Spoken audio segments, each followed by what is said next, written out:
For our October edition. I can't believe we're in October. So tonight we have a great presentation. And we have app development going beyond SimpleXML by Mr. Ryan Thibodeaux. Our newly appointed and newly anointed Fez. So for anyone who's not aware, Splunk has what they call Splunk Trust. It's the people who commit and help out the community and work heavily within the Splunk community to make the product and people more capable. So without people like him, we wouldn't probably be here tonight. So thank you. That said, a couple of quick reminders.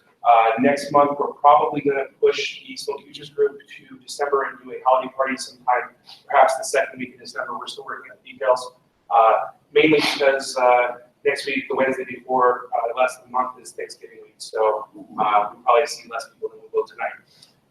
That said, anyone have any questions? No? Any other announcements that I'm missing, importantly? No, that's it. Everybody here in the Slack users group? Yeah? All right. I'll show you how to sign up. Yeah, great. All right, Ryan, thank you. Thank you. So like you said, I'm now a member of the Splunk Trust, so if you see people in Splunk meetings wearing fezes, that basically means they have to help you if you ask questions. So ask those questions, try to get help. That's kind of my job now. So the talk I'm doing today is actually a talk we did actually back in June with another group. It was our first trip into DC. We're redoing it this time. We get the North Virginia group a chance to see it. This talk is basically purely motivated on my own experience using Splunk. And I come from it on the app development side. So I'm not an admin. I'm not doing a massive deployment, search at clustering or anything like that. Like I'm basically productized and app development guy. And so it's an area that gets a little bit less coverage probably in most Splunk talks.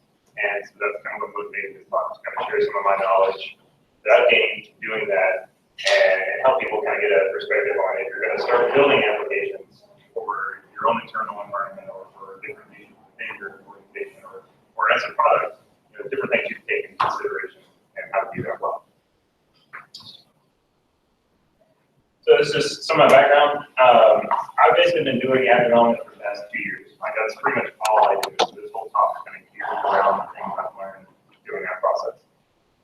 Like Sandy said, as far as the community goes, if you're not on Slack for the users group, I highly recommend it. If you want to sign up, the easiest thing to do is go to splunk402.com/chat. That's a site hosted by Nebraska, with users group in Nebraska, which is an automated sign up. So Ryan, being the great developer you are, why don't you build us one of the best? I'm not a web developer. As you can see, as pointed out by the slide, I'm the Linux and Android software developer. I hate browsers, I hate the web. So I'm the one here. Give me C code, I'll do it all day. But no, it's a beast of burden of necessity. Like basically, I'm here to help ask questions anytime. So how did I get here? I basically got to the point where I am by failing a lot and being handed basically a giant mess, knowing nothing and having to learn as I go. And I've come to the point a lot of times with Splunk, especially when you're venturing into probably a little bit uncharted territory. That's kind of the general mode of how you get into learning things. It's just constantly failing and learning how to do things better each time. But you never really stop learning. And that's one of the things that Splunk does. At the same time, it's kind of fun. Is there's always someone in the room that maybe knows a different way of doing something, or maybe knows a better way of doing something, depending on what you're doing. And the point is to always keep pushing yourself and always kind of keep pushing the community to figure out a better way of how to do things or a different way of doing things. So this talk, in terms of app development, is purely based really on like dashboard development, doing searches and things like that. It's not a talk about add-ons or script inputs or modular inputs. A lot of the vendors of this comes in. It's more about how do you build a robust set of dashboards and reports that go into that. And there's a bunch of different options how you do that in Splunk, but this is kind of the recommendations on how to do that from a standpoint where you as a developer won't hate yourself or your end users ultimately. So we'll go through pieces of the app stack, the different components, and some basic how-tos and tactics and some more advanced things you can do in Splunk as far as app development goes. So there's a lot of talks, and I highly recommend if you want to start really diving into Splunk and its internals, go look at the previous .conf sessions, especially by anyone that is part of the Splunk Trust or anyone that's a Splunk engineer, Dave Haber can be here tonight, the Splunk support sales engineer, anyone that's highly technical, that's done a talk at Splunk. If you want to figure out a lot of the internal, a lot of the advanced stuff, a lot of like patterns or know-how or how Splunk works, go look at those talks. This talk is not as much down that path. This is more kind of the widgets and the nice little tidbits to take away. So some of the stuff I'm going to get into is a little bit the code standpoint, but it's little things that I'm kind of giving away to people. Like this is how you can go figure out. This is how you can go do something you didn't do before. This is, if you wanted to make your dashboard look a little better with a really simple thing, and this is how you can do it. When you're building an app in Splunk, this is what you're dealing with. This is the Splunk stack. So down below, the Splunk internals, the thing that's running the searches, the thing that's doing the map reduce and the algorithms, all that, that's the bottom line. Splunk data, Splunk data. That's the stuff that does the magic if you don't really touch.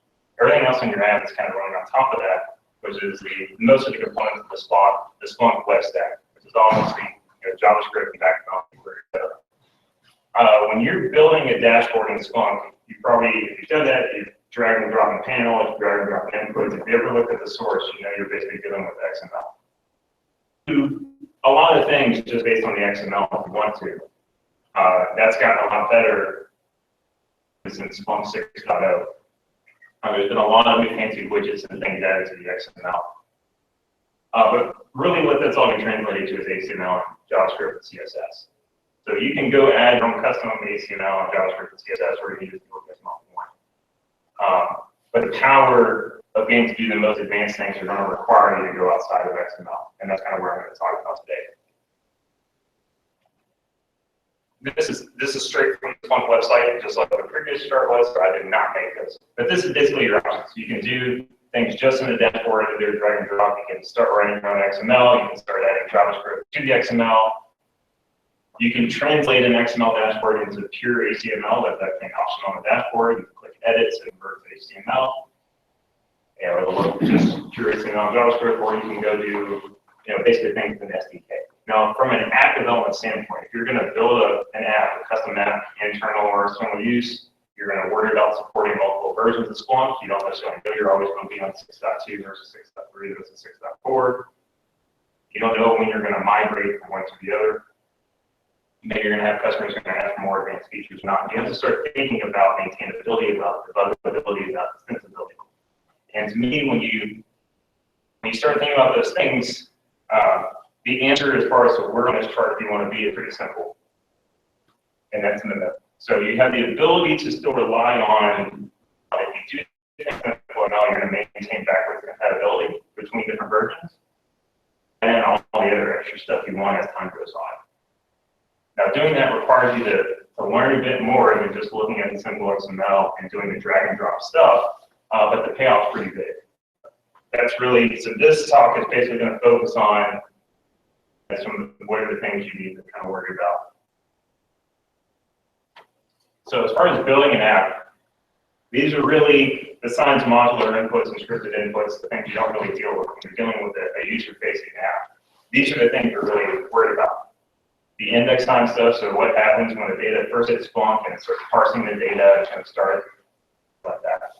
Versus search time, so how do you start extracting fields, how do you transform fields and kind of build your knowledge or the schema around that data. Knowledge objects are kind of the next layer above that, so getting into macros and tags, event types, etc., and then reports. Now, when you're building an app, if you can have one of these or any combination thereof. An app that I deal with, basically all four of these. Now, I have to provide this to external customers that are people I'm selling to, basically. But you may be just selling this internally. But regardless of how you're doing that, one of the things you want to try to remember is try to keep all four of these things separate in your mind. Think of these as like packageable components that you maintain and develop independently. Now, that doesn't necessarily mean they're going to each be four independent apps, which they very likely could. It's totally possible to separate these into four individual apps if you want, but almost no one does that. The key thing is you pretty much always separate the index time from at least everything else. You could actually separate the middle two from the index time and the dashboards and reports. But in terms of how you go about developing them, how you start defining the abstraction that you maintain between those things, try to keep in your head that I'm going to separate all those things out if you're building an app in Splunk with all those different components. So like in our case, we have an indexer app that's kind of like a TA, a technology add-on. It's not officially a TA, but it's not like a TA, so it allows our customers to onboard their data.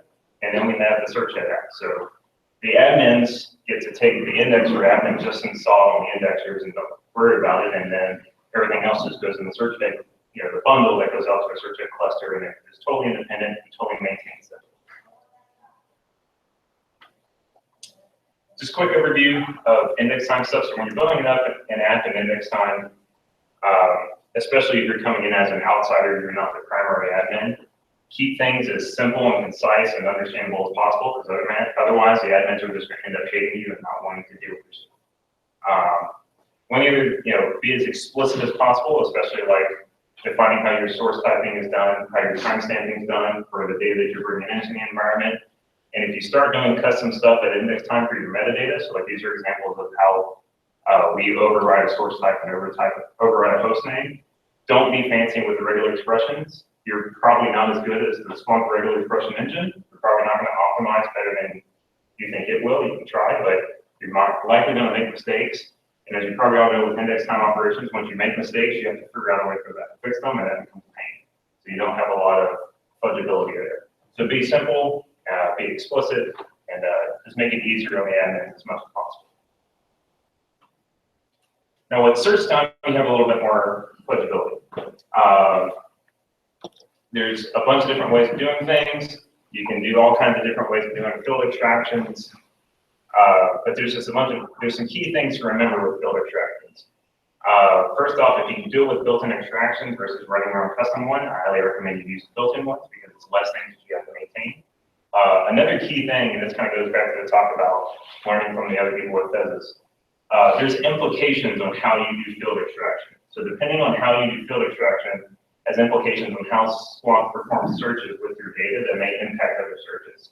If you want to learn more about that, you should look at the talk by Martin Mueller, who's a German guy from Consist Consulting in Germany. He has a whole app about this. It's called the Knowledge Object Explorer, something like that. It can basically show you in a tree view of how the different source types, fields, etc., that you define may be hit by other searches in the Splunk. So you may think you're defining a source type that's specific to your, or defining a field that's specific to your source type, but when other people run searches that happen to use the same field name, it may actually be impacting your searches depending on how you're doing that extraction. So understanding how those things happen, what the implications are, is very useful and ultimately will make your Splunk environment run better. So once again, go learn from ninjas that have already figured this stuff out. Precedence is also very important. Common information model. If you're dealing with anything that relies on different source types and tags and things like enterprise security or ITSI, you have to know the common information model, use the standard names, don't be creative. But once again, when it comes to search time, you can make mistakes. You can screw up your regular expressions. You can try to optimize things. You can play around with things.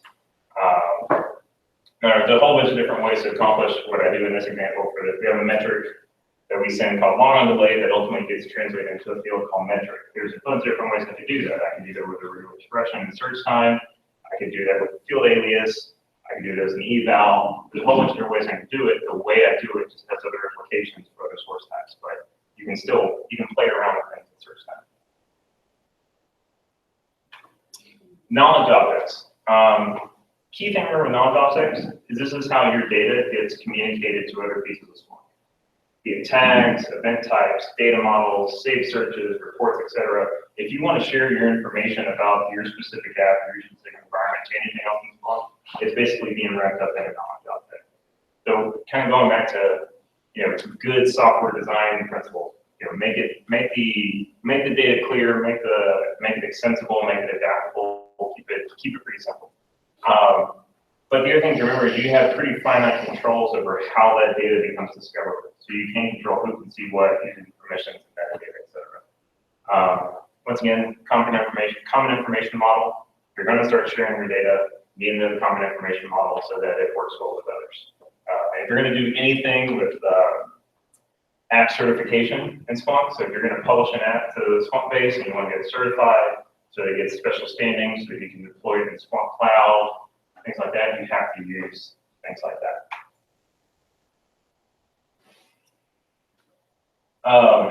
Once again, though, so this is just kind of going back to good design principles. All of the things like search time, extraction, you can fudge around with things, you can make mistakes. The things that you do to build your knowledge objects has implications for your Splunk environment. So take data model acceleration, or how you do summary indexing, or how you run safe searches. All those things can impact the performance of Splunk depending on how you schedule them, how you do concurrency, don't do concurrency, all things like that. One of the big ones is scheduling. It's really easy to do safe searches or acceleration and say run every 5 minutes, or run at the start of the hour, or run at increments of 5 of the hour. It's very likely your data doesn't need to run at increments of 5 or increments of 10 within an hour. Because everyone else, that's the easy thing to do for the round that doesn't even happen. But the problem is everybody kind of runs that default. So like, I'm just going to run at the beginning of the hour. If your data is not time sensitive and that it needs to run at those increments, be a little creative with your cron scheduling and make your Splunk instance not have to run 20 searches at the top of the hour. Because ultimately you're going to hit limits and you're going to hurt your environment. Let's see. Oh, caveat. So summary indexing. This was something that came up last time. Sandy and I argued over this. I still don't have an answer. There's still no official answer from Splunk. Do you have an answer? No, because I've debated this with other members of Trust as well. Yeah. So summary indexing. Who's used summary indexing? And who have no clue what summary indexing is? So summary indexing is a way for you to pre-calculate statistics on your data. So if you have metrics coming in and say like CPU from a server, it's a way of pre-calculating, average and standard deviation or maximum and minimums on that data, so that it's not the actual result of those statistics, but it's kind of pre-calculated statistics on those things. And Splunk will allow you to store those so that when you query the data later, it's faster, it's more efficient. There's commands in Splunk that will do that for you and put it in a special format, and then it writes it to an index, but that data doesn't count against your license. So you're not paying for that data like you did against your license. The old way of doing things was a command called collect. There was a command called collect, and collect basically allows you to write to an index, totally arbitrary, index source type, etc. Now, when you lose safe searches, you can basically click buttons that say, I want to do a summary index on this data, add these fields, don't add these fields, and like magic happens behind the scenes and you don't worry about it. The old way still supports it, so you can still go do the old way, which allows you to write arbitrary data to an index. What's unclear, so as far as I understand it, you can still use collect, which is the old way, and it doesn't necessarily mean you're going to be counted against your data, your license. What's unclear is the source type, and that's the point of contention that I still haven't gotten a response about. So when you do summary indexing by default, they use a specific source type called stash. The answer that has been non-definitive is if you change that source type in any way, does that now rule you out of summary indexing? And we've kind of conflicting answers from different people. So that one's still so there's a big asterisk this bullet. So don't take it as the gospel truth. But it's still worth going and look into if you need to write data to an index in an arbitrary way, like your data coming into Splunk, you can use collect to do that. I don't think it matters anymore now that you don't have the data. That's true. So in case you didn't know, the .conf with Splunk 6.5, if you go over your data, your daily license, they don't kill your ability to use Splunk. They just, the salespeople come get angry at you. That's not the default operation. It's not? You have to ask for that license. Oh, okay. Okay. So I skipped most of the keynotes, so. Well, I think the keynotes left it specifically vague. Yeah. As keynotes do. Question back to question. Yeah.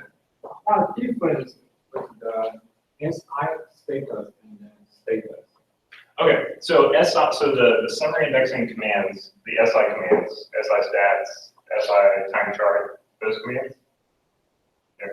So those commands are, To you, they're doing the same thing in terms of they allow you to calculate the statistics later, but the SI commands are basically generating the Splunk internal specific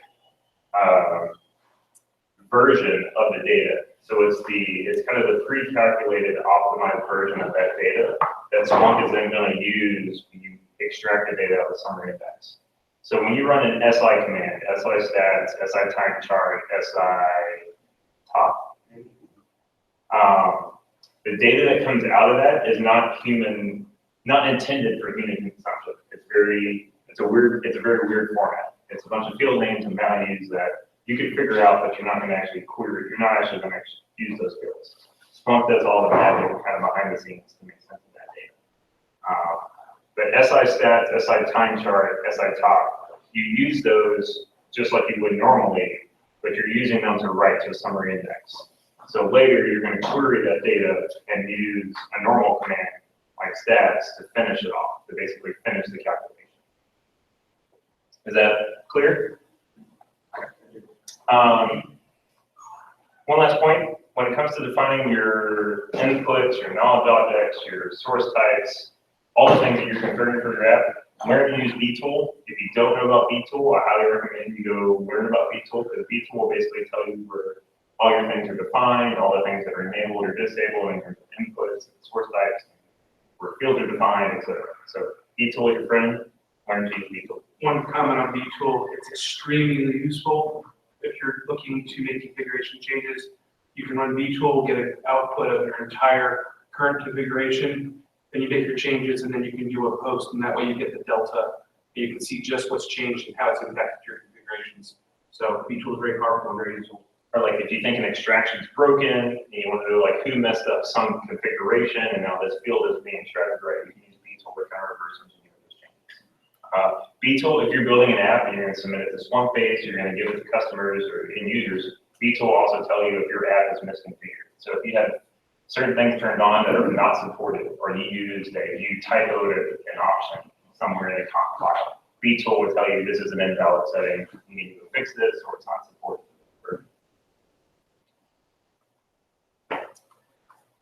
So getting to the dashboard development, kind of just reiterating what I said earlier, when you're dealing with apps and dashboards in Splunk, you really have to start thinking about backwards compatibility, forward compatibility, version changes over time. Splunk constantly adds features with 6.1, 6.2, 6.3, 6.4.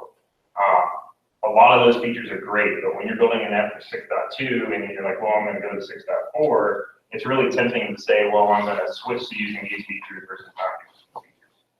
Or I'm going to add these new capabilities that came with that. But you have to just constantly juggle this give and take of the way you implement those features, you really choose to implement those features. One of the key things to remember is basically anything you can do in XML, you could already do it in JavaScript. If there's one thing you take away from tonight, if you're building apps, you're building dashboards, if there's any new feature that comes in SimpleXML that you really like, you can probably pretty much already do it in JavaScript. And that'll give you the backwards compatibility. Not all the time, but most of the time.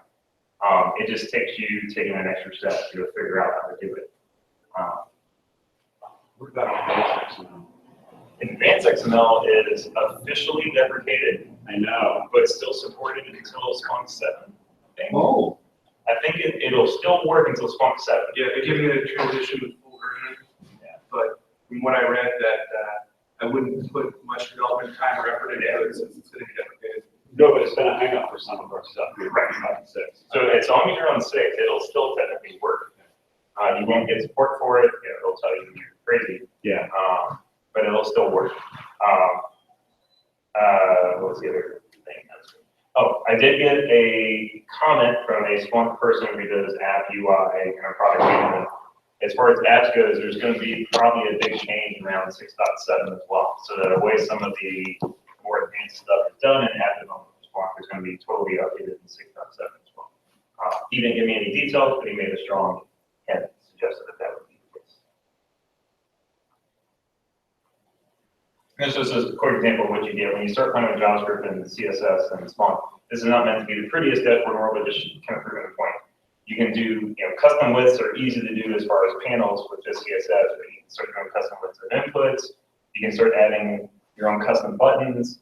You can start hiding things, so this little accordion switch allows me to collapse and expand panels. So a lot more flexibility of how you present things visually in SimpleXML. Because SimpleXML doesn't give you the ability to do those big things. If you make dashboards that are relatively big, figuring out how to make buttons and be able to put buttons where you want was a big thing for me once I started doing that. So like, big thumbs up on that feature. You can't do, in SimpleXML, the only button you can do is the submit button on top of the dashboard. But once you figure out how to make your own, you can do whatever you want. And it'll become really easy. The one big caveat with XML and JavaScript and Splunk is documentation is not great. So looking at other people's examples, downloading other apps, figuring out where people have already done stuff is your friend. That's kind of why I do what I do. I learned because I learned from a lot of other people that figured out how to do some of this stuff. It's not like I created this myself. I'm not a web developer. I'm a terrible web developer. Hate web development. Love C code. So I didn't create this all myself. I figured it out from other people that already did it. So learn from other people's examples. Some of the other apps, be it Splunk apps, official Splunk supported apps versus community apps, are that's kind of the place to start. And there's a lot of other people that blog about this that have done a lot of this stuff as well. Hopefully, Splunk improves the documentation on the JavaScript stuff, but who knows? Once again, with SimpleXML, SimpleXML is great, but version compatibility goes out the window. They deprecate features. Yeah, for the others, it's going to be deprecated. No, but it's been a hang up for some of our stuff. We're right about 6. So as long as you're on 6, it'll still technically work. You won't get support for it. It'll tell you you're crazy. Yeah. But it'll still work. What's the other thing? Oh, I did get a comment from a Splunk person who does app UI and a product management. As far as apps goes, there's going to be probably a big change around 6.7 as well. So the way some of the more advanced stuff is done and app development Splunk is going to be totally updated in 6.7 as well. He didn't give me any details, but he made a strong hint, suggested that would be the case. This is just a quick example of what you get when you start playing with JavaScript and CSS and Splunk. This is not meant to be the prettiest dashboard in the world, but just kind of proving the point. You can do, custom widths are easy to do as far as panels with just CSS, but you can start doing custom widths of inputs. You can start adding your own custom buttons. You can start hiding things, so this little accordion switch allows me to collapse and expand panels. So a lot more flexibility of how you present things visually in SimpleXML. Because SimpleXML doesn't give you the ability to do those big things. If you make dashboards that are relatively big, figuring out how to make buttons and be able to put buttons where you want was a big thing for me once I started doing that. So like, big thumbs up on that feature. You can't do, in SimpleXML, the only button you can do is the submit button on top of the dashboard. But once you figure out how to make your own, you can do whatever you want. And it'll become really easy. The one big caveat with XML and JavaScript and Splunk is documentation is not great. So looking at other people's examples, downloading other apps, figuring out where people have already done stuff is your friend. That's kind of why I do what I do. I learned because I learned from a lot of other people that figured out how to do some of this stuff. It's not like I created this myself. I'm not a web developer. I'm a terrible web developer. Hate web development. Love C code. So I didn't create this all myself. I figured it out from other people that already did it. So learn from other people's examples. Some of the other apps, be it Splunk apps, official Splunk supported apps versus community apps, are that's kind of the place to start. And there's a lot of other people that blog about this that have done a lot of this stuff as well. Hopefully, Splunk improves the documentation on the JavaScript stuff, but who knows? Once again, with SimpleXML, SimpleXML is great, but version compatibility goes out the window. They deprecate features. If you're going to build anything that supports multiple versions, be it internally or externally, you really have to start worrying about version compatibility with certain things. Being someone, in case you're not a web development person and you get stuck doing this, like I did, just remember that behind the scenes, every Splunk dashboard it's still just something in the browser like a web page. You can open up a debug window in Chrome and Firefox, whatever. God forbid you try to do that in Internet Explorer, you're crazy. And you can play with things. You can make mistakes. You can write your own JavaScript. You can change the CSS. You can figure out how to do things by just using the debugger in your browser. Splunk doesn't really, you don't really have the ability, when you're building SimpleXML dashboards, you don't really have the ability to stand up like an IDE in Eclipse or something like that and build things yourself. You have to do it kind of in the browser in the Splunk environment. So the debuggers are your friends. But basically everything you're doing when you're adding JavaScript or CSS is just changing that stuff. So learn how to get comfortable using the debuggers and browsers. I highly recommend Chrome. So if you're building a dashboard or an app for the first time and you've never used JavaScript and you've never used CSS, you can go looking through the examples. The main thing you have to remember is where to put your files. So if you're putting JavaScript and CSS into an app, there's really only one place it can go, and that's in the app server/static folder of your app. So you can't put JavaScript or CSS basically anywhere else for it to work with SimpleXML unless you put it there. Now, there's other fancy stuff you can do if you're building Python or Django dashboards. But when it comes to JavaScript and CSS, your files have to go there. And there's really kind of two ways to get those files applied to your dashboards. The primary way where it kind of really all starts is if you're writing a SimpleXML dashboard, your very first line is either a form element or a dashboard element in XML. And there's two properties you can add to a form element or a dashboard element, and it's a style sheet and a script. So you can say, include this JavaScript file. You can have multiple, include these CSS files. And as soon as you do that, whenever Splunk basically renders that dashboard, it's going to go grab those resources and apply them to the SimpleXML and how it all gets put together. I guess the one thing I don't have on here, by default, if you have a file in your app called dashboard.css or dashboard.javascript sitting in that folder, it will get loaded. So no matter what page you're on, if you build an app with 20 dashboards and you have a dashboard.css and dashboard.js, those two files will be loaded on every single dashboard that you open in your app. If you want, like I do, that's kind of your starting, that's where I load basically all of my complex stuff. Everything starts with those two files and follows from there. But that's kind of like my initialization point. Last thing, if you're writing custom apps, you're doing JavaScript and CSS, you have to know about bump. Bump is basically the way you tell Splunk to refresh the web server that it's running. So if you make changes to a JavaScript or CSS file in your app, Splunk is not going to render those changes until you bump it. So if you're in Splunk in your environment and you go to your URL _ bump, there's a little button that just says bump, and there's a little counter, and I can just click it, and it basically forces the web server to refresh that information. Right. Key thing, this is pretty dense, this is kind of getting into the widgety stuff.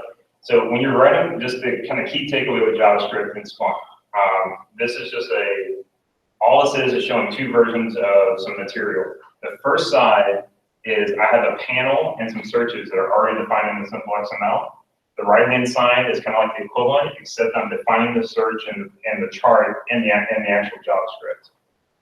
So there's a lot of complexity that goes into defining things in JavaScript versus relying on defining them in XML. One of the key things to remember is it's more syntactical. When you're doing the kind of instantiation or creation of things in JavaScript with Splunk, you don't have to pull in as many classes in your JavaScript. When you're actually instantiating things in JavaScript, you have to start pulling in more classes. That's kind of one of those little things that isn't really well documented. I can get into the details of what the syntax and the required JS stuff on top later, but that's just kind of one key takeaway. When you're defining things in XML, and you're only gonna play with it in JavaScript, you don't have to instantiate and pull in as many modules into your JavaScript.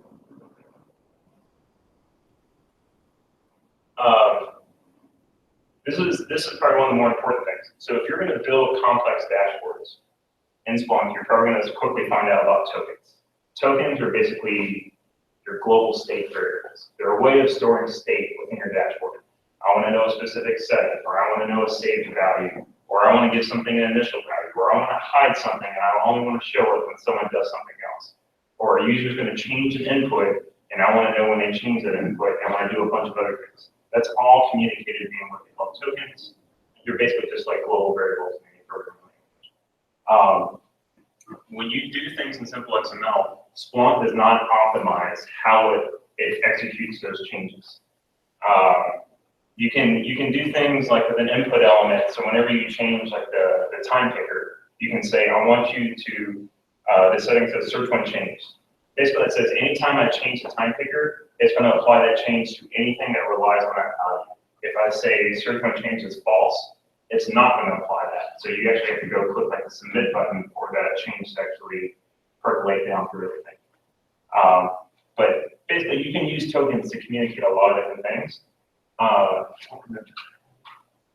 Yeah, this is the gotcha. So the problem is when you do things in SimpleXML, say you have an input value that says it's a bunch of different dropdowns that change the kind of dashboard you see.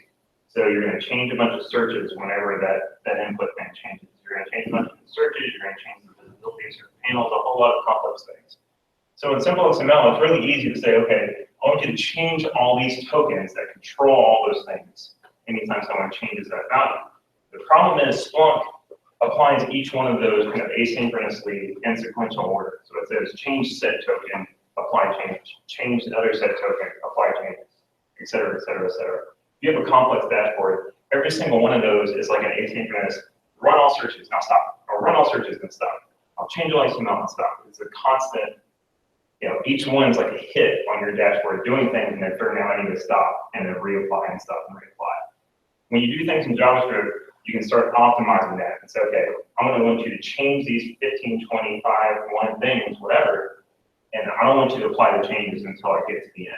So it's a way of simplifying or limiting the resource load basically on your dashboard, on your app. But you have total kind of finite control how those token values are percolated throughout your dashboard. The other thing you can do with tokens when you start writing JavaScript, you can start putting listeners on tokens. So like you listen to HTML elements on a web page, et cetera, you can listen to token value. So anytime the thing changes, I want to do something to the value. You can clean value, you can trim value, you can change the visibility of things, et cetera. There's other things like token forwarders and token filters I won't get into, but they're just more complex things you can do with tokens. Real quick. If you're an app developer, I don't know what the developer is, you want to debug your token values. And the problem is, in Splunk, by default, you have no clue what your token values are. There's no way of just like, man, even opening up the browser in the debugger, you can't just like, oh, query to figure out what this token value is. Can't do it. In the generic, so every version of Splunk that comes out, they have all these apps that help you like check out all the new features in Splunk 6.4, 6.3, 6.5. There's also a generic 6.x dashboard examples app. And in that app, they made this handy little widget that is a token viewer. It's just a table that says this is the current state of all your tokens. And there's multiple versions. I won't get into the differences, but there's a default state, a submitted state. I won't cover the differences, but it's super important. Regardless, it's the easiest way to figure out what all your tokens are set to at any given time. So I highly recommend you play with this if you're going to start doing kind of advanced dashboard development. So in my app that I developed, I actually incorporated this into my app, and I have like a little widget at the bottom of every dashboard. It's kind of toggleable, so you can show it or hide it. And then there's a checkbox that says debug app or debug dashboard. You click it, and it shows a bunch of hidden stuff, including this table. So like if I have someone that's using my app and it's like, hey, this isn't working, these panels aren't showing, or this is all wrong, and be like, hey, go click that button and tell me the value of that token. And I can figure out pretty quickly, oh, this isn't getting set right, or something's really odd, something on the dashboard. That's super helpful for anything. Okay, besides understanding tokens, if you're new to Splunk and you're going to start writing fairly complex searches, this might be one of the most important things I would say you'll learn. I deal with a really funky data set that's not like a lot of things, and it took me a long time to figure this out just because it's not really patently obvious. But once I figured it out, it totally changes the way you design things. And that is how do you do base searches? So if you're going to create a dashboard that looks at a single data set in a lot of different ways, you want to figure out how to do a base search, because you always want to minimize the number of times you hit the search head for the query. So if you can, you want to optimize for, hit search head with one big query, augment that data, compact that into a data cube in one way, and then have all your little post-processing steps that look at data in different ways, be it a time chart, an aggregation, a statistical analysis, etc. Is a base search the same as a pivot table? No. A base search is just a generic top-level search. So when I'm saying base search is just, the first search of the data, you want to kind of optimize to do as minimal number of top-level base searches and have post-processing steps that look at that data in different ways. Now, when you go look at the Splunk documentation, they'll talk about this is a base search and this is how you do post-processing. The generic approach is you define some search in the dashboard with SimpleXML, you give it an ID, and then you have some search elsewhere in the dashboard that says that base ID is block and do something, stats, event stats, whatever. The problem is there are limitations on what you can do with that. So from probably even Splunk 5. whatever, but definitely in Splunk 6.x, doesn't matter what version, you can't do certain things in the post-processing step, or it's highly, not recommended to do certain things. But there's actually errors starting in 6.3 that tell you you can't do this.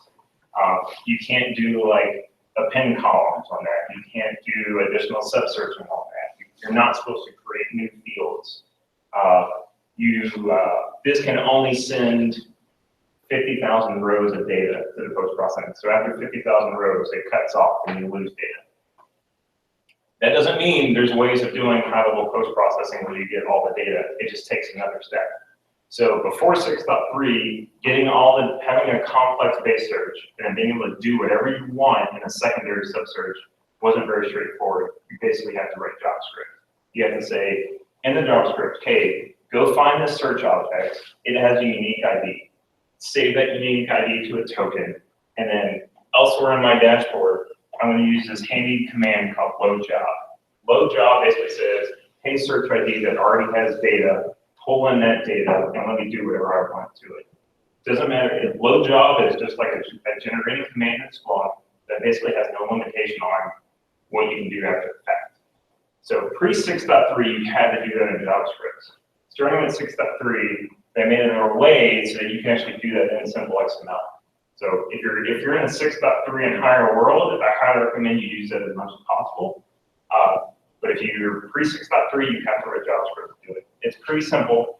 The pattern in the code is basically always the same. Go find the search ID, tell me when the search is done, save the token, and then use that token in your running dashboard. But if you're running complex dashboards or context searches, this is one of the most useful things you will probably use once you figure out how to do it. I think.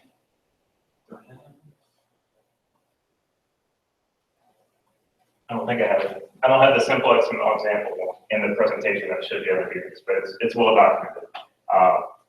The key thing is in the SimpleXML, you basically just add under the search and the XML, you add these little elements for done or finalized or progress. Those are basically search events that the Splunk search head sends out saying, I finished the search, I've started the search, go do things. Save a token, look for data, etc. But super, super, super handy. If you search in JavaScript, you have same limitation on the number of records in the search. If you use post-process, so in JavaScript, so you have a search manager, which is that's an arbitrary, that's like a normal search in Splunk.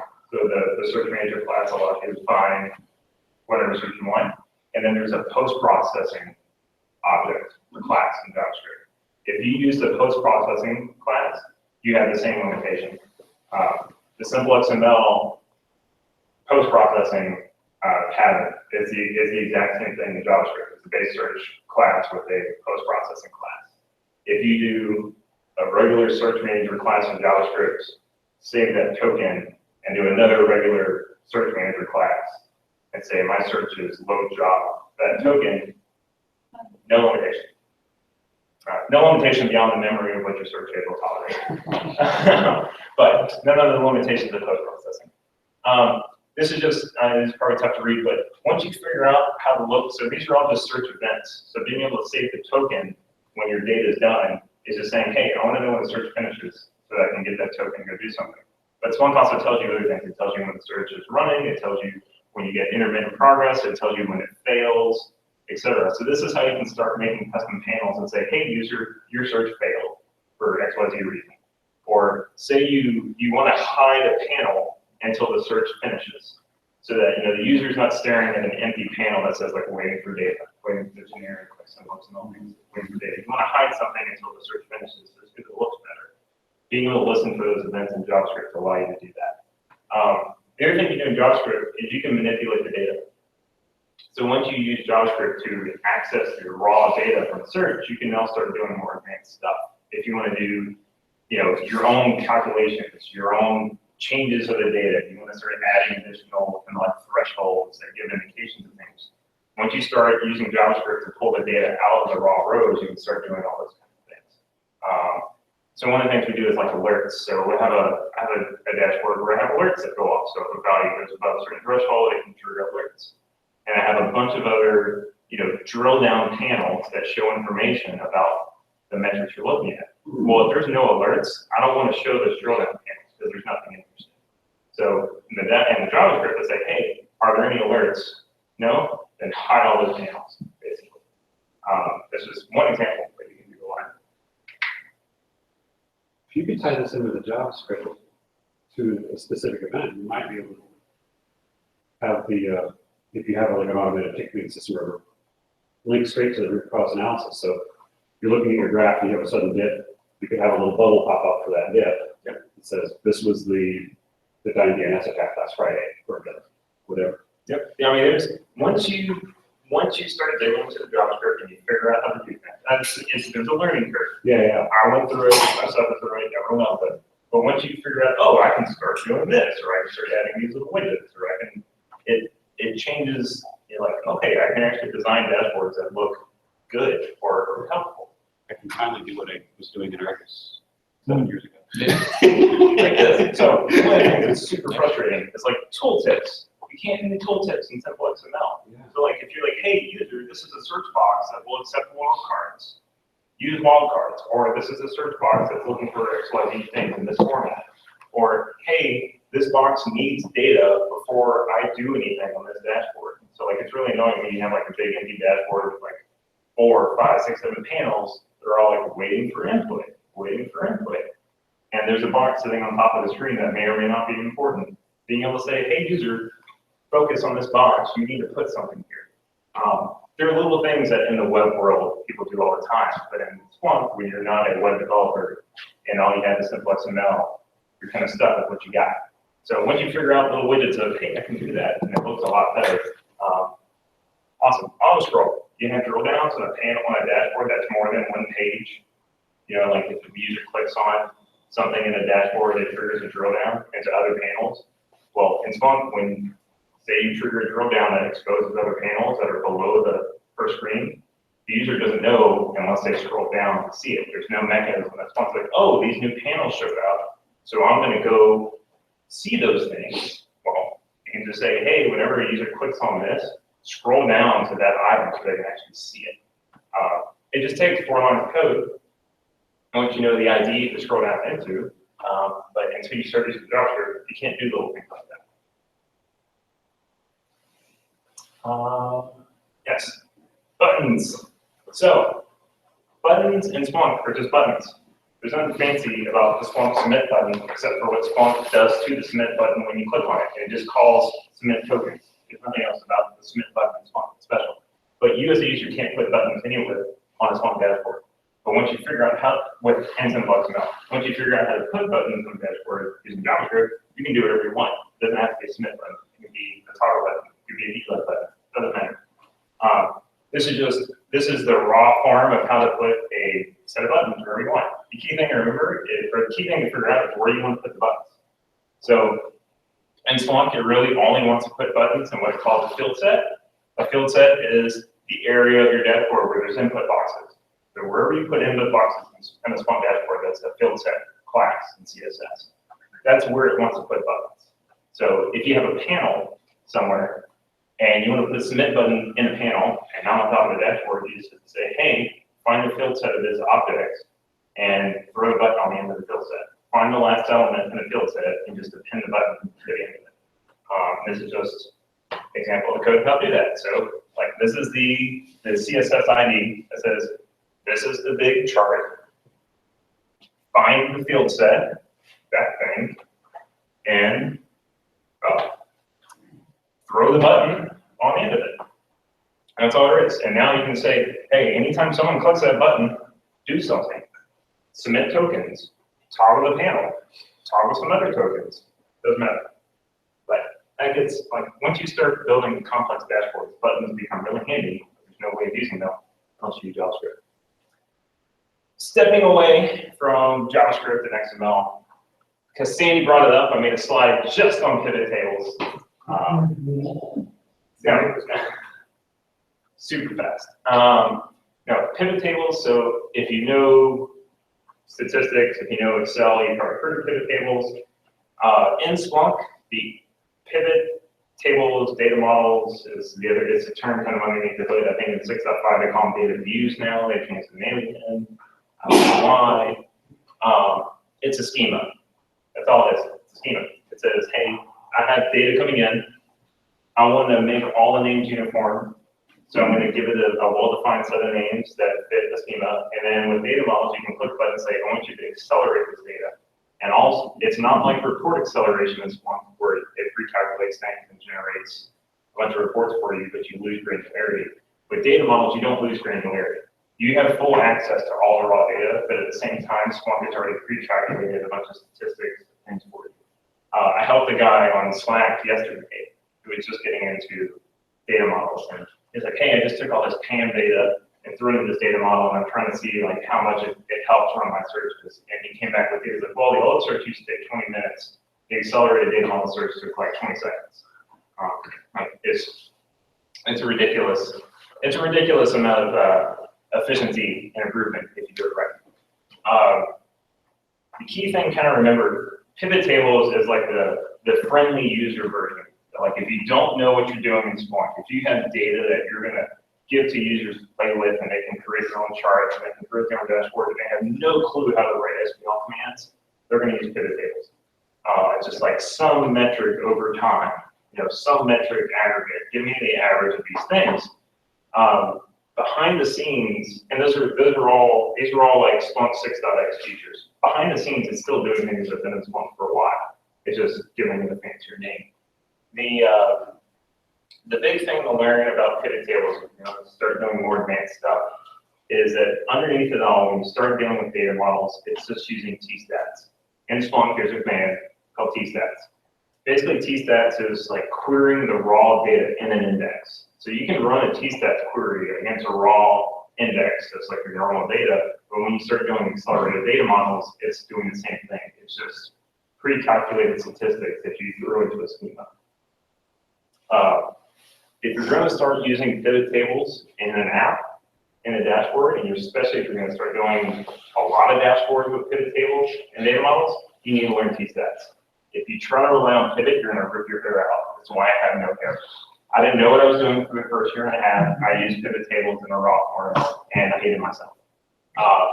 Tstats is your friend. If you want to figure out how to start using tstats without relying just on documentation, start creating pivot tables and then open a job inspector and see how Splunk translate pivot and tstats, because it's all tstats underneath it all. So if you ever really want to know what's going behind the scenes, the job inspector will tell you how Splunk is interpreting it. But tstats has a lot of advantages. There's a lot of improvements when you start using it.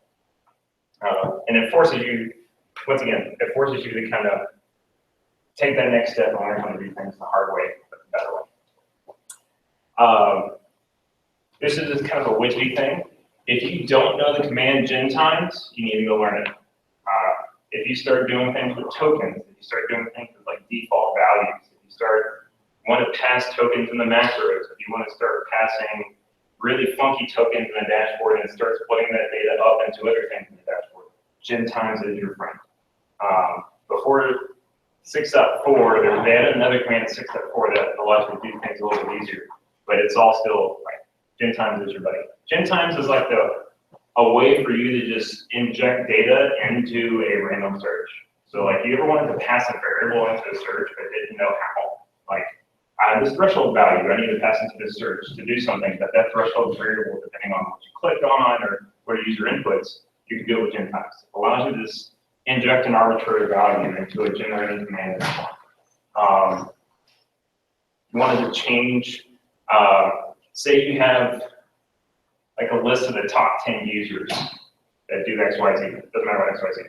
But you want to pass the top 10 users into another search. So you have a list of 10 users. I need to pass that into a search, and I don't want to do it, after the first part of the pipeline. I want to do it at the beginning of the pipeline when it's most efficient. You can basically use gen times to pass that information and do a filter. So like, here's an example. It involves Sandy and Ronaldi. That's not here, so you can get any left. So you have a search. The search is all indexed for all tags of alert, and we have host Ryan, Sandy, Ronaldi, and Matt. They could be in just it's just a string. It's all just a space delimited string. I want to turn those 4 names into a filter that's applied to the very beginning of this search, not on the end. You use gen times to do it. Gen times is a generating command that you can basically inject into SQL or wherever you want. And this is just like, hey, give me an arbitrary place to inject data. That's all. That's gen times start equals -1. It's like arbitrary data injection. I won't get into the details, but you can go look it up. Create a variable called post with those 4 names. Make it a multi-value list. Expand that into 4 rows. So after this command, we basically have a table that says host, Ryan, Sandy, Ronaldi, Matt, and then format. Format will take an arbitrary table and turn it into a Boolean statement. So in this case, if you have 4 rows of host, Ryan, Sandy, Ronaldi, or Matt, format will turn it into host equals Ryan, or host equals Sandy, or host equals Matt, or host equals Ronaldi. And then it passes that into this first part of the search, so that that filter is applied in the very first time you hit the search head. There's a lot of funky stuff you can do with gen times. You can manipulate time values. So like say you have a drill that someone clicks on a chart and says, I want to drill down on this point in time of the chart. Well, I don't really want to just drill down on that point in time. I want to drill down on a 2-hour window of that time. Gen time is a way to say, hey, add 2 hours before and after that point and make that the search time for everything else I drill down on. And you can do it all in SQL. You don't have to do a lot of, this is totally outside of fancy JavaScript. It's part of SQL. This is actually, I've been doing this for a while. I posted this on Splunk Answers today just to see if anyone can tell me I'm crazy, which I know I am, but I haven't heard an alternative solution. Macros. Macros are special. Macros are your friend. You can't pass a macro to a macro. So you can't define a macro with an argument that's a macro. Splunk won't allow it. So one thing I do is I have default thresholds or like default values. So like threshold of 60 or 100 or a filter name or something. And I want to pass that into a macro. Well, you can't just say, macro value is an argument to a macro that's disallowed. So how do you pass a macro value into another macro? With gen times. So so gen times start equals -1. It says arbitrary value. Set a variable to your macro threshold or whatever. Table threshold just says that's the only thing I care about. And use the map command. Map allows you to say, hey, field I just defined, pass it into this search. So now I can pass the default threshold value into this macro called alert search. I know of no other way of doing that. If anyone else can tell me there is a simpler way of doing it, I'd love to hear it. But it's another awesome use case within times.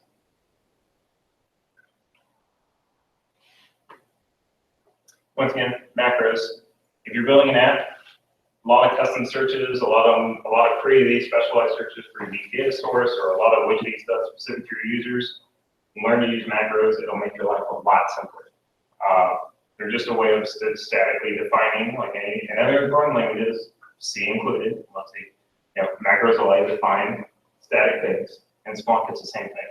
Macro could be a 20 pipe, 100 pipe long search, or it could be a static value. It doesn't matter. It's just a static thing. But they're a way of, repeatability abstraction in your app.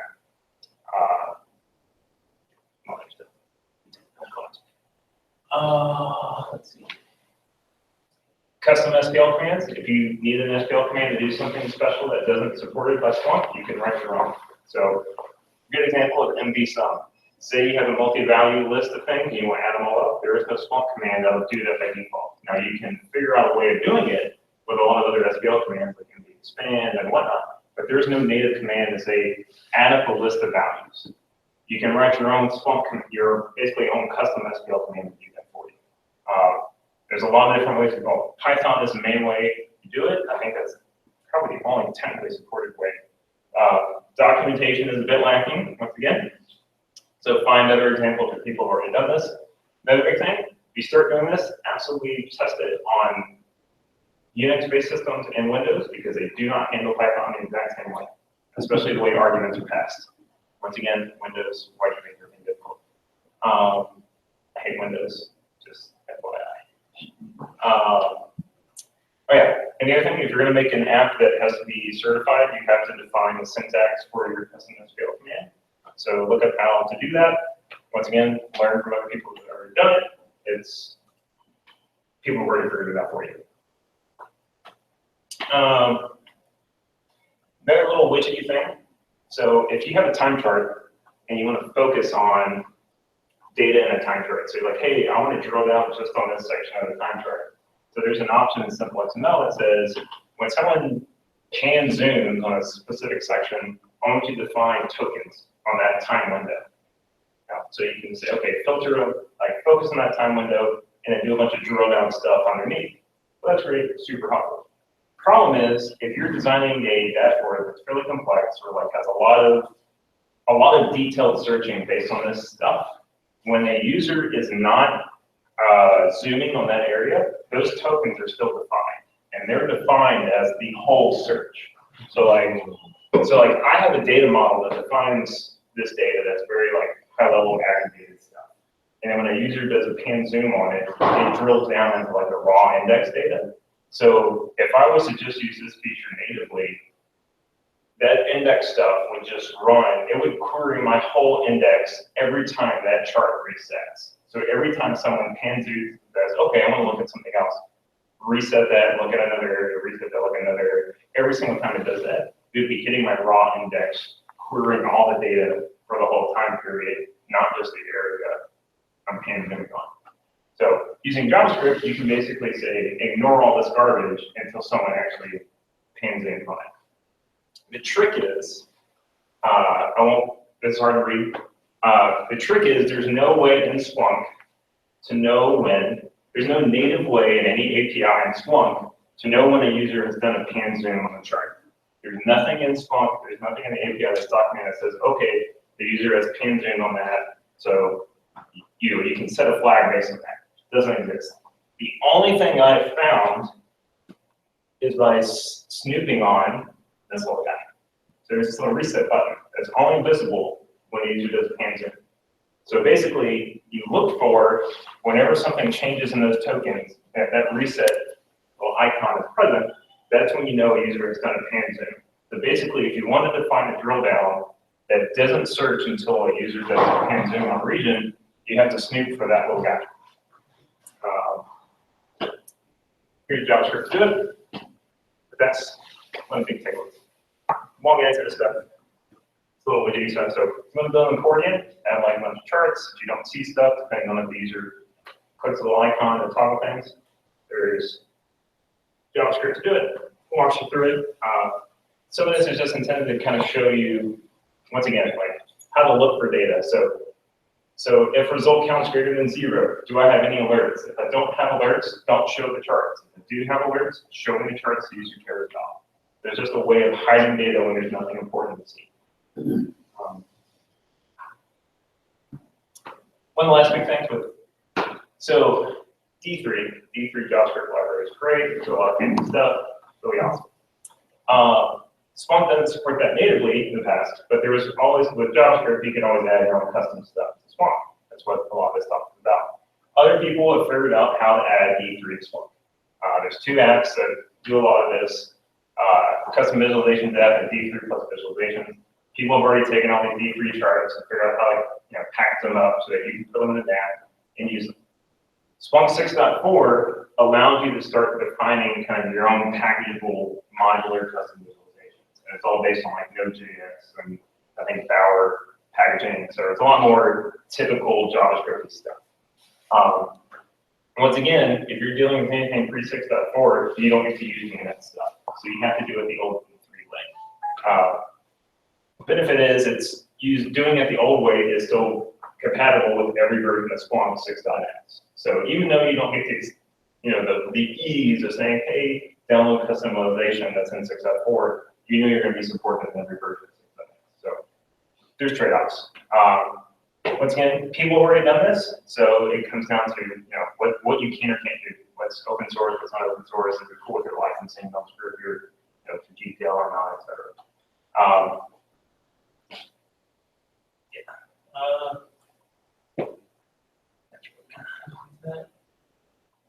Yeah. A few key takeaways when you start bringing in things like D3 or like advanced JavaScript stuff at this point.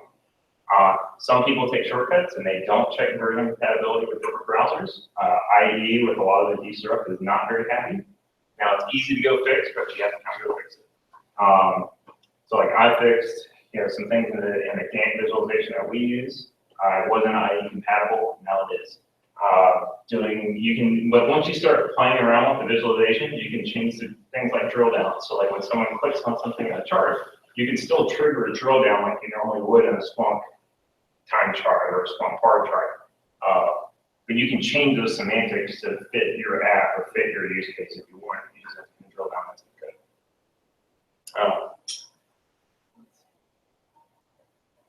code. So kind of wrapping things up, it really just comes down to, if you're going to start building anything that's really complex, you need to start thinking about it like an end product, like a maintainable, debuggable, version-compatible product.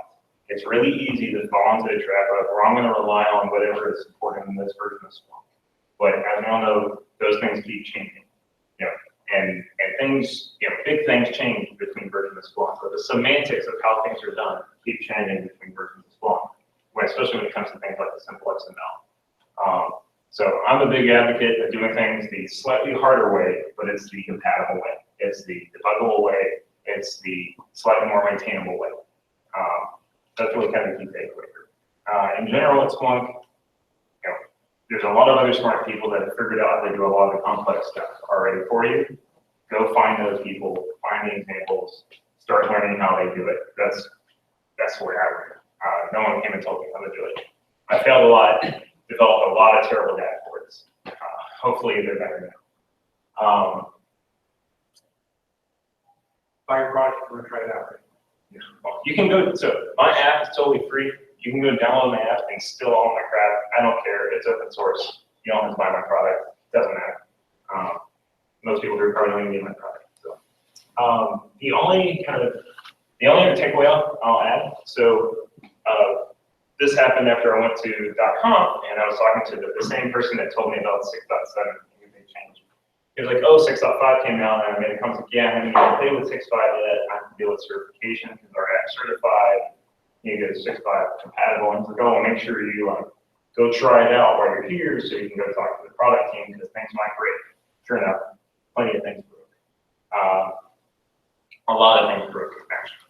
And it was a good thing I kind of did a whole JavaScript redesign at the same time. One of the big things with JavaScript, you'll notice in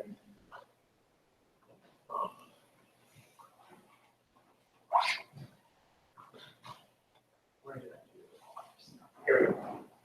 So if you're like me and you only had a very naive introduction to JavaScript before you move on this, you may have not heard of Require.js.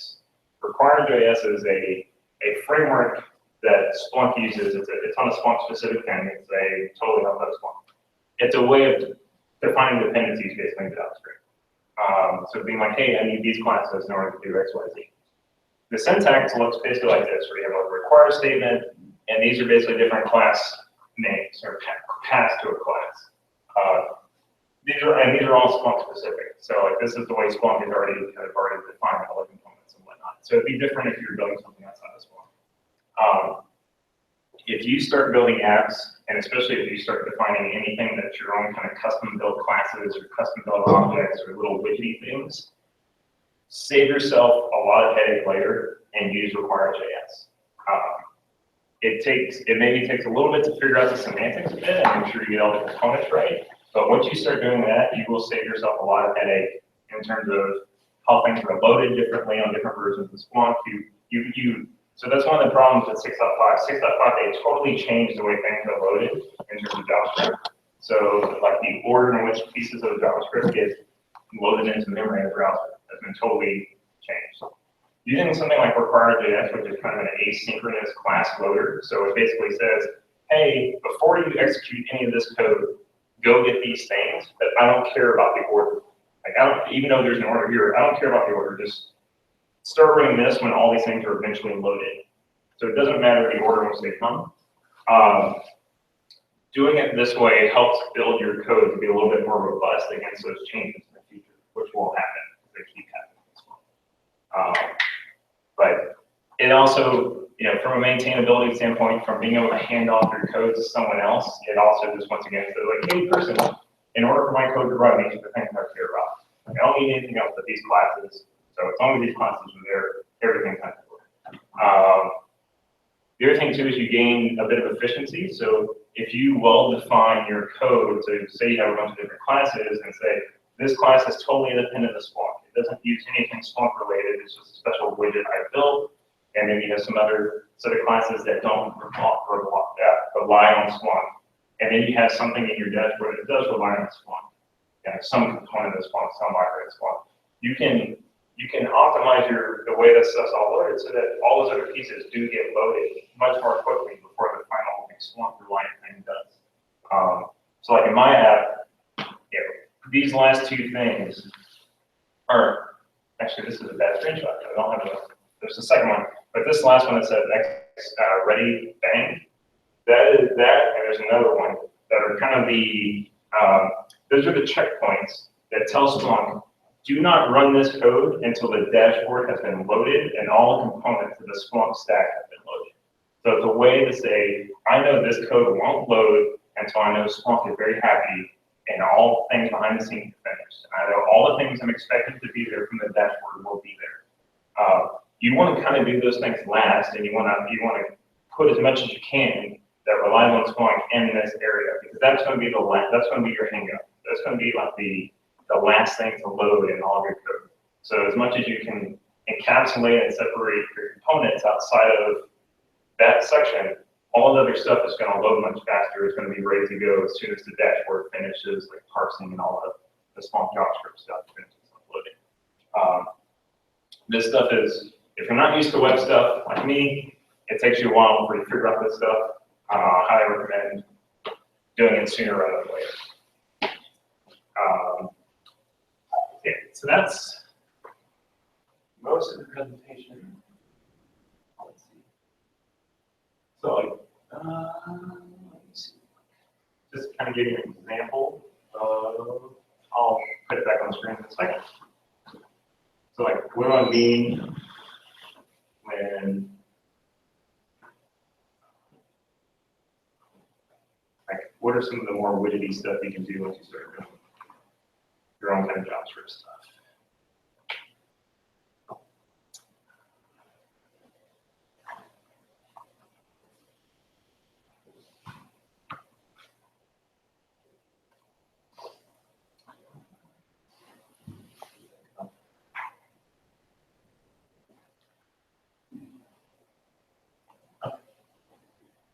But this is a fairly empty dashboard.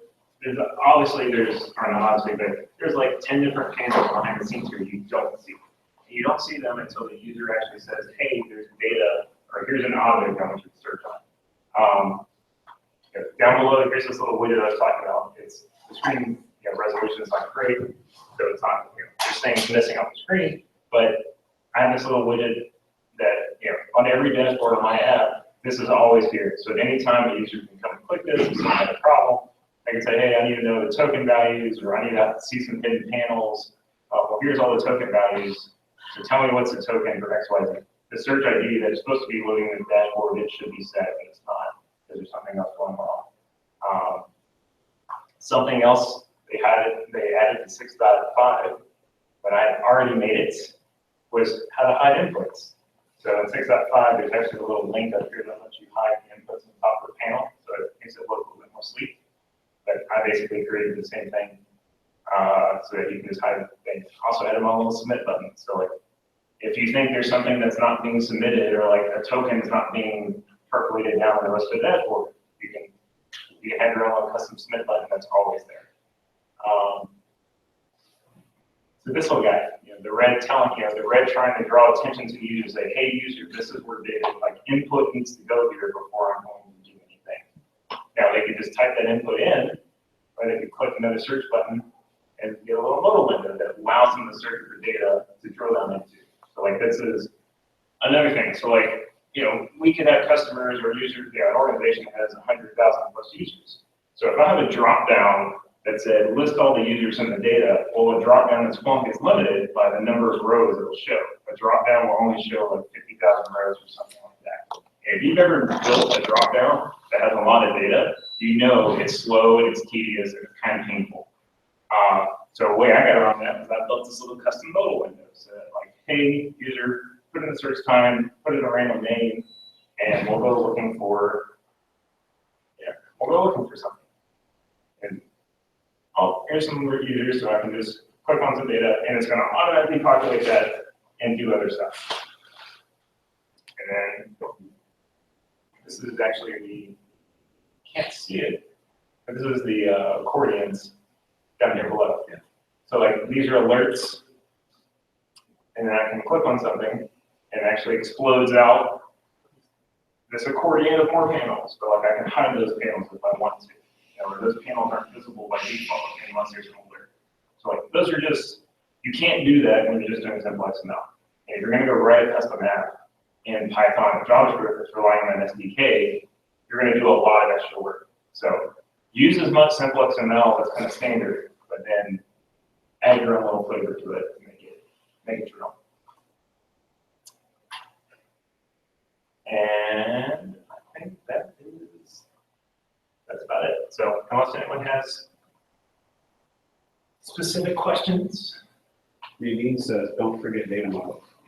Data models. Data models.